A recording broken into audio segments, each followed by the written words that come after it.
loolu jaarale la.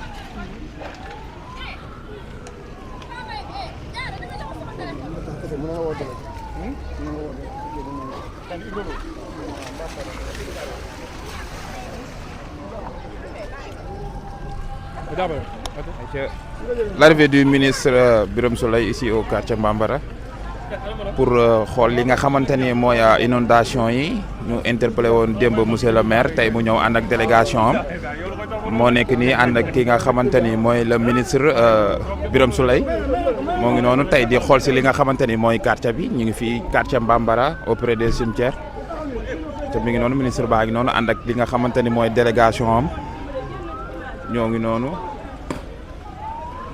Yankoba loo gisee li nga xamante ni mooy teewaayu monsieur le ministre fii nii ci koñ Bambara. waaw mais sant yàlla rek alhamdulilah kontaan rek wax dëgg yàlla lii moom ñu def nii moom rafet na ñu ñëw xool lu ñu yàqule lépp waaw su ko defee daal yaa ma gën a xam ñu mën a xam lu ñu yàqule lépp tamit waaw te xam ni moom àdduna bi moo tëddee noonu mais nag sant yàlla métti na lool nag waaye nañ ñëw gis seen bopp rek loolu moo am solo du dëgg waaw.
ndànk rek ban bi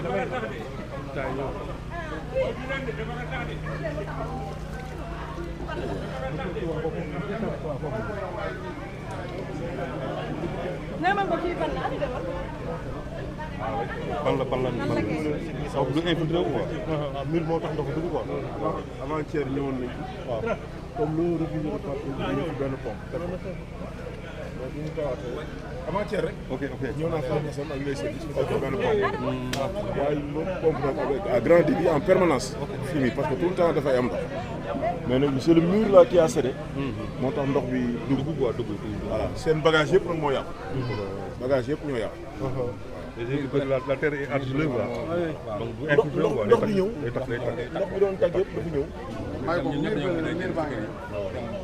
dem nekk feneen tey la matin bu ñu xëyee mat la kii yëpp ñoo di mettre ça ay kii yëpp seen bagage yenn yi on a évalué les besoins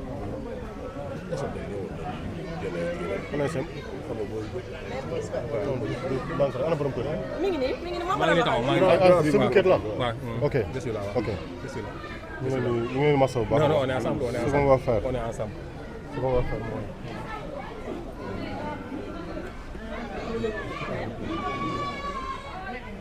faut tout de suite prendre les dispositions tout de suite donc on va vous damay bàyyi ba mu pare waxtaanee ñuy ba pare bu dee wax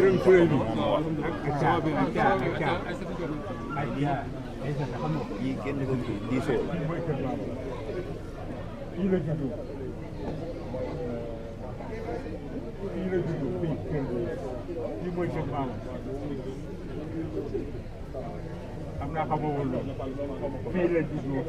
et de voir parce que si le système fonctionne l'année prochaine on ne parlera plus d'inondation ici. C'est ce que nous voulons. Nous voulons une solution définitive, mais pas des solutions ponctuelles. On a maintenant une solution boo xam ni ça va être une solution définitive inchallah. su fekkee système bi ça fonctionne gis nga ils ont déjà commencé les installations. kii bi ñu ngi koy def fële na le toxalit lañ ko installé. ak kii bi tout le système est en train d'être mis sur pied. en principe ñëw naa fi avant-hier fekk fi grand yi. boobu ñu teg pompe oui. Et il y a l'autre pompe là qui est là. Mais chaque année, effectivement, comme tu le dis, nous autres autorités qui venons, suñu sañoon lii du am mais parfois ndox bi ñuy ñëwee mais actuellement comme vous dites nous avons besoin de solutions structurelles. C'est ce que l'ONAS est en train de faire. Et si tout se passe bien, l'année prochaine, Inch'Allah, on n'assistera pas à ce problème. Pourquoi j'insiste sur ce commentaire? Pour qu'on nous fasse une solution définitive. Parce que l'année dernière, il y avait monsieur le ministre Serigne Mbaye Thiam qui était venu ici. Mais l'année d'avant, mais il nous avait exposé la même situation pour nous dire que dès l'instant que l'hivernage termine, eux, ils vont entamer les travaux. Et jusqu'à présent, bon, certes, ça a démarré, mais ce que nous voulons, c'est que ça cesse quoi. Nous, on ne peut plus vivre cette situation, vraiment. Et nous ne voulons plus le vivre aussi. Délégué, ça va, le ministre, c'est le délégué du cadre.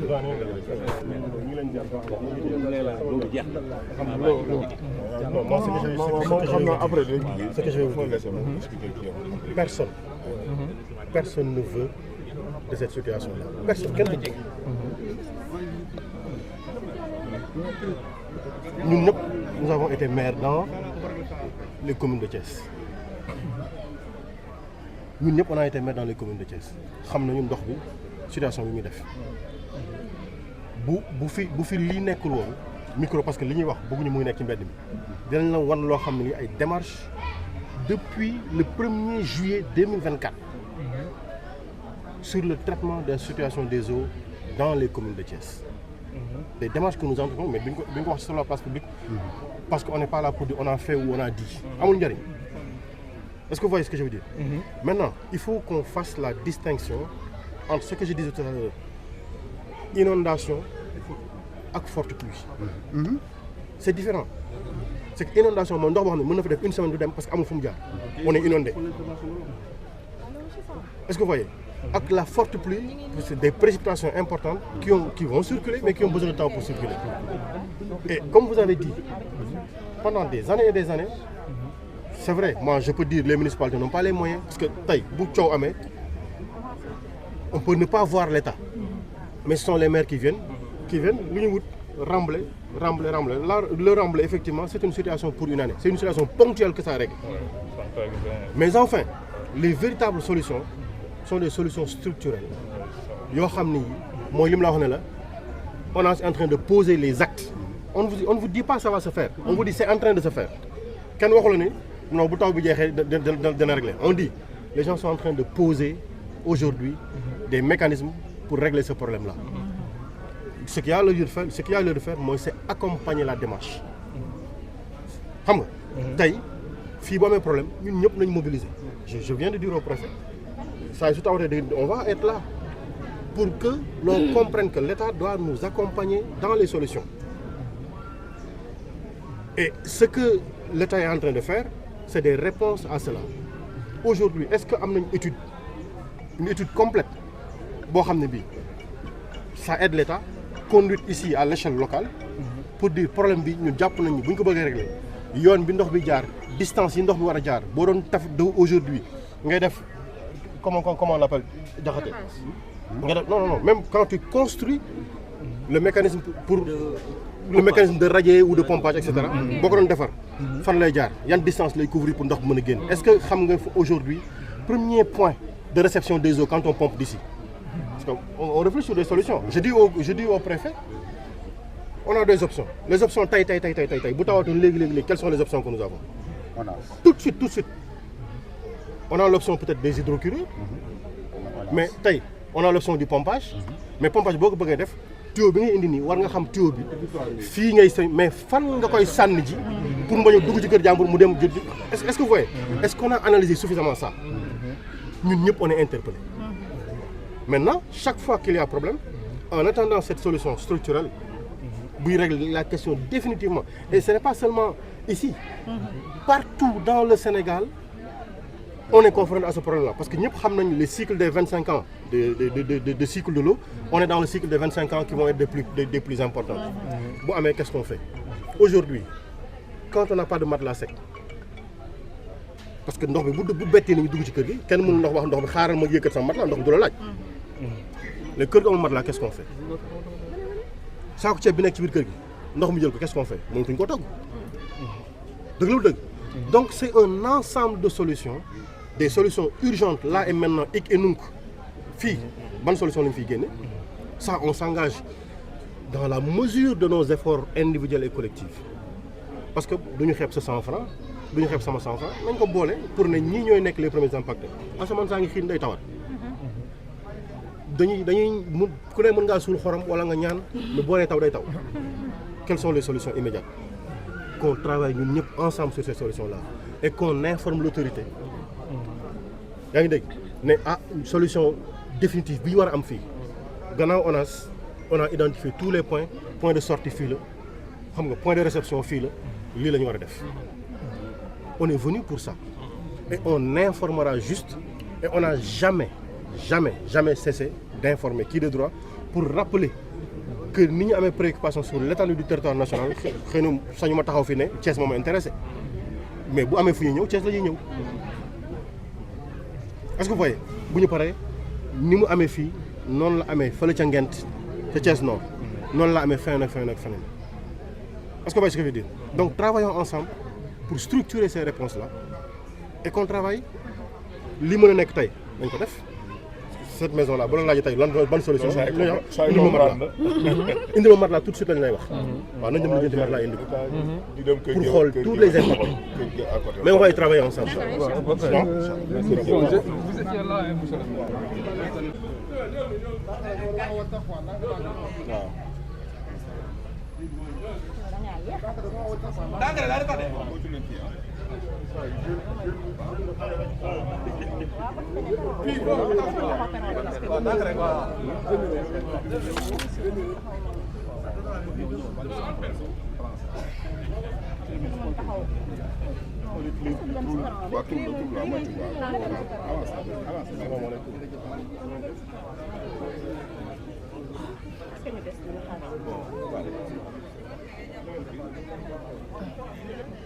ndox bi ci nekk benn pour que ñu mën a delloo tamit ñaareel bi dallawaat mur bi parce que mur bi su dallawaatul taw yi day soog a tàmbali non taw nawet day soog a tàmbali parce que dinañu am weer ci jàmm ak salaam rek bu dee jàmm ak salaam kese la dinañ weeru taw bu bari te ñu ngi soog a tàmbali kon bu mur bi yéegaatul mooy lii dana amaat mais def suñu kéem kattan ba tax bu amaatee day fekk kër gi moom muur nañ ko ba noppi mooy deuxième solution troisième solution fekk na matelas bu wow mu tooyal ko kenn mën a tëdd ci matelas bu tooy yan pexe la ñuy def pour les solutions les plus urgentes ñàkkul nii lu jëm ci yeneen yëpp danañ ci waxtaan maintenant les solutions plus structurelles li ñuy wax léegi ak maire ak ONAS ak état ñi nga xam ne bi xam nañ ni ñi ngi ñëw ñu yabal ñu ne dem leen ngeen xool li ngeen gis documenté leen yónnee ñu ci président de la République ak ci premier ministre danañ ko def fa ca war ànd ak ñoom bokk liggéey bi ñun amuñu kersewu suba mu taw ñu àndaan ñëwaat parce que fas yéene wuñu di wax lu ñu dul def wala di wax lu ñu gëmul fas ñu ko yéene kon lii incha allah ñoo koy bokk incha allah loolu la ñu bëgg incha allah